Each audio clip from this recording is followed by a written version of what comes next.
तुलंगा येथे बसची तोडफोड, 7 जणांविरुद्ध गुन्हा।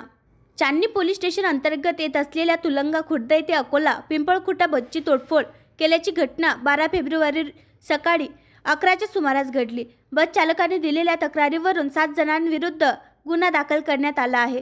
बस चालक संतोष दिगंबर राऊत यांनी दिलेल्या तक्रारीनुसार ते बुधवारी पिंपळखुटा येथून MS07C 9107 क्रमांकाची बस घेऊन अकोल्याकडे जात असताना सकाळी 11 वाजता तुलंगा खुर्द येथे बस थांबवली। त्यावेळी अचानक 5 पुरुष व 2 महिला बस जवळ आले।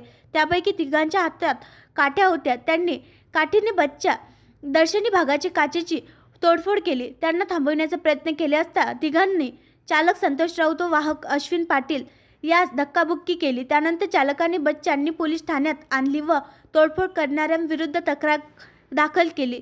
या प्रकरणी पोलिसांनी राजेश बोरकर, सोपान बुंदे दोन्ही राहणार सावरगाव तसेच विकास सेवलेकर, गोविंद सेवलेकर, विलास सेवलेकर, आरती सेवलेकर, निर्मला सेवलेकर सर्व राहणार तुलंगा खुर्द यांच्या विरुद्ध विविध कलमान्वये गुन्हा दाखल केला। पोलिसांनी 5 पुरुषांना ताब्यात घेतले आहे। पुढील तपास ठाणेदार रवींद्र लांडे यांच्या मार्गदर्शनाखाली ASI भागवंत शिंदे हे घटनास्थळी जाऊन पंचनामा करून करीत आहेत।